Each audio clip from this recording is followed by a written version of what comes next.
قدرمنو اوریدونکو نن د دسمبر میاشتې 14مه نیټه ده او اوس د آل انډیا رادیو د پښتو څانګې څخه د خبرونو وړاندې کیږي.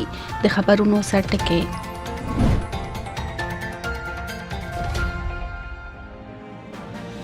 ملت د زړورو زړونو قربانۍ په یادوي چې په 2001 زیږدیز کال کې یې د ترګریز برید څخه د پارلمان دفاع کړې. لومړی وزیر مودي سبا په کچ کې د 100 پراختیايي پروژو د بنسټ ډبره کېږدي. دوه پاکستانی ترګر په ډزو وژل شوي او یو همکاري د جموں او کشمیر پولیسو پاوز او CRPF په ګډو عملیاتو کې د پونچ په پوشانه کې نیول شوی. د چابهار بندر د ګډ استعمال په اړه د هند، ایران او ازبکستان ترمنځ د درې اړخیز کاری ګروپ ناسته نن جوړه شوه. آلمان به د کرسمس په جریان کې لاک ډاون یعنی بند شي ځکه چې مرکل سخت اقدامات اعلانوي او یونسکو به د بنګا بندو شیخ مجیب په نوم نړیواله جایزه پیل کړي. عزیزانو اوس بشپړ خبرونه واورئ. ولسمشر مرستیال ولسمشر لومړی وزیر او د لوک سبا یعنی ولسی جرګې رئیس د یک شنبه په ورځ هغه شهیدانو ته باج ورکړل چې لوی قرباني یې ورکړي او په 2001 زیږدیز کال کې یې په پارلمان باندې یو بزدلانه برید ناکام کړل. ولسمشر رامنات کووند وویل ملت په کلکه د زړورو شهیدانو یادونه کوي چې په 2001 زیږدیز کال کې یې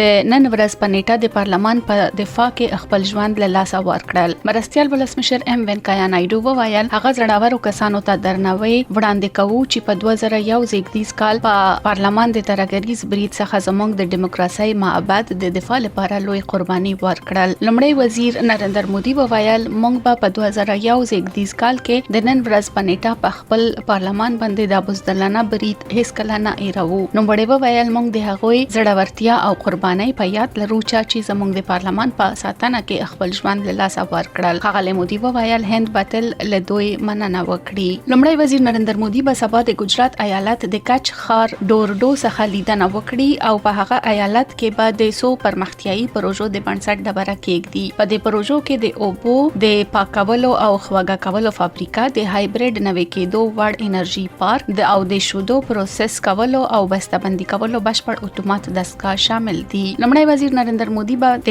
کچ په انجار کې د سرحد لبنیاتو د بشپړ اتومات شوي شیدو پروسس کولو او بسته‌بندي کولو فابریکې د بنسټ ډبره کېږدي. د دې دستګاه لګښت به 121 کروڑه روپۍ وي او په ورځ کې به د 200,000 لیټر شیدو پروسس کولو ظرفیت ولري. لومړی وزیر به د سپینې رن څخه هم لیدنه وکړي. پرون د پونچ غرنۍ ولسوالۍ په پوشانه سیمه کې د جموں او کشمیر د پولیسو پاوز او CRPF په ګډو عملیاتو کې دوه پاکستانی ترګر په ډزو وژل شوي او یو همکار یې نیول شوی دی. وژل شوي ترګرو د ساجد او بلال په توګه پیژندل شوي دي. د دوی له نیولو څخه دوه AK-39 ټوپکونه، یو UBGL، یو سوریا سټلایټ ټلیفون ترلاسه شوي. د پولیسو سرچینو لمخې د پولیسو او امنیت ځواکونو ګډې غزمې د پونچ ولسوالۍ په پوشانه سیمه کې هغه مهال تلاشي پیل کړي چې په سیمه کې یې د یو شمیر ترګرو د نفوذ په اړه د اعتبار وړ معلومات ترلاسه کړل. په داسې حال کې چې په سیمه کې پلټنې روانې وې، پولیسو هڅه کړې چې پټ شوي ترګر تسلیمي ته وهڅوي، خو هغوی د لټون په ډلې ډزې وکړې او د ډزو تبادله یې پیل کړه. په هغه نښته کې دوه ترګر وژل شوي او یو همکار یې ونیول شو. په تیرو 24 ساعتونو کې د کووډ-19 د بیا رغونې ملي کچه 94.98 سلنې ته لوړه شوې ده. د 10,695 رخصتیو سره له لوکډاونونو څخه د رخصت شوي ټول قضیو شمیر 9,388,150 کسانو ته رسیدلې. په 24 ساعتونو کې د کورونا وبا د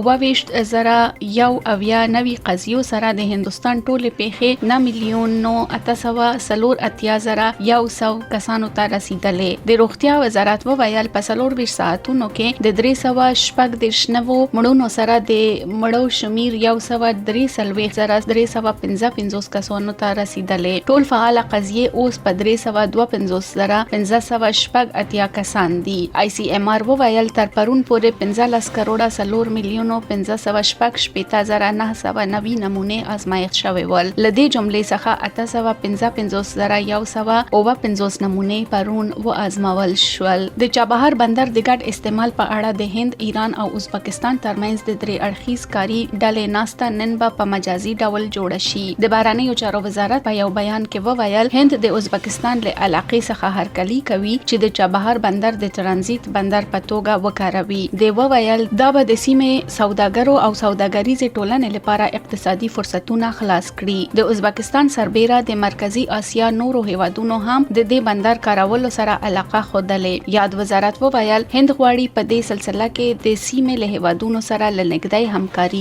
وکړي. د بنگلاديش حکومت د یک شنبه په ورځ د هندستان د سیرم انسټیټیوټ SII سره د آکسفورد اسټرازینیکا واکسین د 3 میلیارډ ډوزونو اخیستلو لپاره یو تړون لاسلیک کړ. دا واکسین به په شپږ قسطونو کې او هر وخت کې په 15 میلیون ډوزونو کې ورکړل شي. خبري اژانس UNB راپور ورکوي چې د روغتیا وزیر زاهد ملک د تړون له لاسلیک وروسته رسنیو ته وویل چې دا واکسین په بیلابیلو هیوادونو کې د آزمایښتونو پر مهال خوندي ثابت شوی او دا د بنگلاديش لپاره مناسب دی. نوموړي وویل چې حکومت د نورو هیوادونو سره هم خبرې کوي ترڅو د کووید-19 واکسین ډیر مقدار واخلي. لدې د مخه د نومبر میاشتې په 15مه د آکسفورد اسټرازینیکا کووید-19 واکسین د تدارکاتو لپاره د SII د بنگلاديش درملو شرکت بیکسیمکو درمل جوړولو شرکت BPL او د بنگلاديش حکومت ترمنځ درې اړخیز تفاهم لیک لاسلیک شو. د بنگلاديش د بهرنیو چارو وزیر ډاکټر AK عبدالمومن ویل دی چې د بنگلاديش او هندستان ترمنځ د سوادینتا سړک به د راتلونکي کال د مارچ په 28مه نیټه پرانستل شي. نوموړي وویل چې دغه سړک د هند په خاوره کې فعالیت لري په داسې حال کې چې دا به په بنگلاديش کې د مهرپور ولسوالۍ مجیب نگر لارې وصل شي. هغه وویل چې د چیلا هټي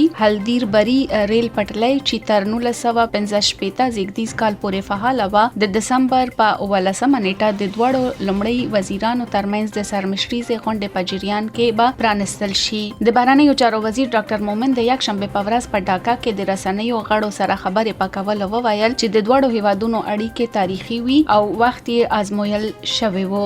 UNB راپور ورکوي چې ډاکټر مومن د بنگلاديش او هندستان اړیکو اوسنی پړاو ته د زرین فصل په نوم پیژندل او وویل چې دواړه هیوادونو د خبرو اترو او بحثونو لاره د ځمکنیو سرحداتو تړون LBA او سمندري سرحدونو په څیر مسلو حلولو سره یو مثال وړاندې کړل. یونسکو پریکړه کړې چې د بنګا بندو شیخ مجیب الرحمن په نوم د تخلیقي اقتصاد په ډګر کې نړیواله جایزه پیل کړي. د 2021م زیږدیز کال د نومبر میاشتې څخه پیلیدونکې د $50,000 جایزه به د ځوانانو نړیوال اقتصادي نوښتونو لپاره په 2 کلونو کې یو ځل ورکړل شي. د یونسکو په وینا نړیواله جایزه به د تخلیقي کارموندنې پراختیا کې غوره عمل پنیولو، لمانځلو او خبرو اترو لاره د پوهې شریکولو میکانیزم رامنځته کړي. یونسکو 2021م زیږدیز کال د دوامدار پرمختګ لپاره د تخلیقي اقتصاد نړیوال کال په نوم اعلان کړی دی. اوس مهال د نړیوالو مشهورو شخصیتونو او سازمانونو په نوم د یونسکو 23 نړیوالې جایزې شتون لري. د انګلستان ناول لیکونکی جان لو کری چې مخکې جاسوس وو چې د سړې جګړې په زړه پورې ناولونو لکه ټینکر ټیلر سولجر سپای او سپای هو کیم ان فرام د کولډ لپاره مشهور وو مړ شوی. هغه 9 کلن وو. د لوکری د ادبي ایجنټ د بیان سره سم نوموړی د شنبه په ماښام د جنوب لویدیز انګلستان په کارنول سیمه کې د لنډې مودې ناروغۍ وروسته فوت شو. د لوکری ښځه جین او څلور زامن پاتې دي. د نوموړي کورنۍ په یو لنډ بیان کې وویل چې نوموړی د سینه او بغل ناروغۍ له کبله فوت شو. دا لیکوال چې اصلي نوم یې ډیوډ جان موري کارنول و د 18 کلونو په دوران کې 25 ناولونه او یو یادداشت لیکلې چې په ګرد نړۍ کې د ټولو شاوخوا 18 میلیون کتابونه خرڅ کړي شوي دي. د آلمان لومړی وزیره انګلا مرکل د یک شنبه په ورځ اعلان وکړ چې د کورونا وبا د دوهم پړاو په وړاندې په مبارزه کې د مرسته کولو په موخه د ښوونځیو او د ورځې پاملرنې مرکزونو یا وړکتونونو سره یو ځای زیاتره پلورنځي به د دسمبر میاشتې ل 14مې نیټې څخه تر لږه د جنوري میاشتې تر 10مې نیټې پورې وتړل شي ځکه چې د ناروغیو او مړینو شمیر ډیریږي. نوموړي په یو خبري کانفرنس کې چې ورپسې د فدرالي او ایالتي مشرانو ناسته ترسره شو وویل چې هیواد یې په سمدستي توګه د کووید-19 ناروغیو او مړینو کې د چټک زیاتوالي اداره کولو ته اړتیا لري. دا پریکړه د کرسمس رخصتیو په سر کې د پرچون پلورونکو د پوهنې سیستم او عامو خلکو لپاره د لوی خنډ لامل کیږي. د ملي لاک ډاون یا بندیز لاندې د اړینو شیانو دکانونه لکه هغه چې خواړه پلوري او همدارنګه بانکونه به خلاص پاتې شي. په امریکا متحده متحده ایالاتو کې د ناروغیو کنټرول مرکز CDC د فایزر بایو انټیک کووید-19 واکسین کارولو لپاره د مشوري هیئت وړاندیزونه منلي دي. دا اقدام به لنن څخه په متحده ایالاتو کې د واکسین کولو پراخ کمپاین اسانتیا برابر کړي. کورونا وایروس د خپریدو راهیسې شاوخوا 300,000 امریکایان وژل دي. د فایزر واکسین په لاریو کې بار شوی په ټول هیواد کې د توزیع شاوخوا 150 مرکزونو ته استول شوی دی. د روغتیا پاملرنې کارکونکي او د نرسنګ کلینیکونو کارکونکي ممکن د واکسینونو ترلاسه کولو لپاره لومړي کسان وي. یو امریکایي چارواکي وویل دا به د 100 میاشتو کار او هڅې زړورتیا او ځواک ته اړتیا ولري ترڅو بلخره په ټول هیواد کې واکسین ترلاسه کړي شي. په اعلامیه کې د فدرالي او دولتي حکومتونو، خصوصي شرکتونو او روغتيایي کارکونکو په ګډون په پراخه کچه لوجستیکي عملیات پیل شوي ترڅو ژر تر ژره په ټول متحده ایالاتو کې د واکسین محدود اکمالات توزیع کړي شي. دا په داسې یو هیواد کې امید وړاندې کوي چې د کورونا وبا ډیرو ناروغیو او مړینو سره مبارزه کوي. د خبرونو پای.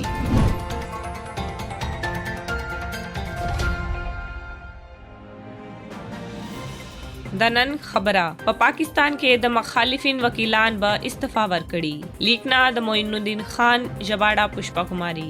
دا څه خکاری چې په پاکستان کې د مخالفو غوندونو او حکومت ترمنځ جګړه پای ته نه رسیدلې. په حقیقت کې د دواړو لوریو ترمنځ ټکر له هغې ورځې راهیسې را روان دی کله چې د 2013 کال په عمومي ټاکنو کې دا احساس شوه چې پوز او استخباراتي ادارو د تاریخ انصاف یعنی PTI مشر عمران خان په ګټه کار کړي او نورو غوندونو ته یې زیان رسولې دی. دغه خبرې د پاکستان رسنیو د پاکستان د بشري حقوقو کمیسیون او د ټاکنو پر مهال بهرني سارونکو هم کړي وي. که هم رسنی د تاسیساتو تر فشار لاندې وي. صادق ژورنالیستان زورول شوی او غواخول شوی هم وو خو دوی خپل فرض صادقانه ادا کړي وو. څرنګه چې د پاکستان پوز نواز شریف او د هغه د غون ترمنځ جنجال را برسېرا شوی وو او داسې انګیرل کې دا چې پوز غواړي په هر قیمت چې وی د هغه حکومت لواک څخه لري وساتي. نو په همدې موخه یې د عمران واک ته رسیدو لپاره هڅه وکړي چې په پایله کې عمران خان د پاکستان لومړي وزیر شو خو د هغه غون دومره سوکې ونه غټلې چې دا ویل کې دای شي چې هغه خوی واک لري. دا جوتا دا چې عمران خان د پوز ملاتړ کوونکی دی. نو پوز هم په هر ګام کې د هغه ملاتړ کوي. د لومړي وزیر په توګه عمران خان په خلکو ښه تاثیر نه کړ بلکې په هر جبهه کې له ناکامۍ سره مخ شو. مخالفو غوندونو ویلي چې دوی به په ځمني ټاکنو کې برخه وانه اخلي. 2 یا 3 میاشتې د مخه د پاکستان لویو مخالفو غوندونو د پاکستان ډیموکراټک غورځنګ یعنی PDM په نوم یو اتحاد جوړ کړ چې په ځانګړې توګه یې غوښتنه کوله چې پوز باید په هیڅ ډول هم په سیاست کې لاس وهنه ونه کړي او دا چې عمران خان د انتخاباتي درګلیو لاره لومړي وزیر شوی نو باید ژر تر ژره استعفا وکړي او بیا ټاکنې ترسره شي. نوموړی تحریک د یادې غوښتنې د عملي کېدو لپاره د پاکستان په بیلابیلو ښارونو کې لویې غونډې او لاریونونه تنظیم کړي چې په لاهور کې په 100 ورځو کې یو لاریون ترسره شي. لدې مخکې په ګورجانوالا، کراچي، کوئټه، پیښور او ملتان کې هم لوی لاریونونه ترسره شوي دي چې پکې ډېر خلکو برخه اخیستې وه. داسې ښکاري چې د حکومت او پوز اندېښنې په راتلونکي ورځو کې نورې هم مخ په ډېرې دوشي ځکه چې د پاکستان د 11 غوندونو ډیموکراټک غورځنګ پریکړه کړې چې ټول د ملي او ولایتي شوراګانو غړي به په ګډه د پارلمان او ولایتي شوراګانو له غړیتوب څخه استعفا ورکړي. د اپوزیشن ائتلاف مشر مولانا فضل الرحمن 13 سپټمبر اعلان وکړ چې په دې خبره د اتحاد د ټولو غوندونو لخوا پریکړه شوې چې ټول غړي به د دسمبر تر 11 نیټه پورې خپل استعفا وړاندې کړي او دا یې هم په ډاګه کړه چې د مسلم لیگ غوند مشر مریم نواز او د پیپلز غوند مشر بلاول بھټو زرداری هم ورسره نږدې شوي دي. د مولانا په وینا ډیر ژر به پریکړه وشي چې په کومه نیټو به نور مجلسونه तरसरा कीगी। The PTM मशरानो द दिसंबर पर यो देशमा पर लाहौर के यो लोई लारियून पर लारा अचवले वो शनून की वाई चे द PTM पर लारियूनो के योशमेर खलको बर खाकिस्ते द खलको लिवालत्या दा खईचे दोई द ओसनी हुकूमत सखा राजी नदी कदा से वयल शी चे द पाकिस्तान हुकूमत तकरीबन पर हर महाज के पाते रागे नु गलता नवी पजांगड़े तोगा पर इक्तिसादी चारों के हुकूमत खलको सख्त मायूस कड़ी दी आओ हमदा हुकूमत द पलो नाकामियो द पोखलो लपारा द ओपोजिशन मशरान बंदी कवी आओ पर बेला बेलो दौलती अदारो फशार आवड़लो सरा खपल हदफ पूरा कवी चे द बे कफायती आओ फसाद द खजियो पश्तून के द ओपोजिशन मशरानों पर वड़ांदे दा डबल इकदाम तरसरा के दल खई चे द इमरान हुकूमत ल फसाद सरा द मबारजे पनूम यवाजे ल ओपोजिशन सखा द इंतकाम आखिस्तो पॉलिसी ताकीब हुई लबले ख्वा इमरान खान व खकारा डबल जान गख्तले लुमड़े वजीर साबित वलो लपारा द ओपोजिशन मशरानो सखा गोफ्तना कवी चे इस्तीफा वरकड़ी मगर हगा कपल मंजने टाकने व नकड़ी यवाजे पर्दगो सोक्यो बजमनी इंतखाबात तरसराशी चे द हगो ल इस्तीफाओ वरूस्ता ब खालिशी का हर सोफदा से फिकर कवी चे दोई ब द मखालिफिनो तरमल ग्वाख लांदे द मिली पखलाई ने हुक्म सादरकड़ी नुदा ब यो फरेब वी शाहिद वड़ांदीज कवी चे इम्कान लरी पर नजदे रातलुनके के द दौलत आओ मुखालिफिनो तरमज लोयस खड़ा रपैदाशी संगाचे द इमरान हुकूमत आओ उर्दो तरमज बशपड़ हमगगीश तुन लरी नू खलक ब द पोज पर रातलुनके गाम बांधे नजर वसाती जकचे द ओपोजिशन लारियून पर सियासी चारों के द उर्दो द मुदाखिलों पर जिद दे।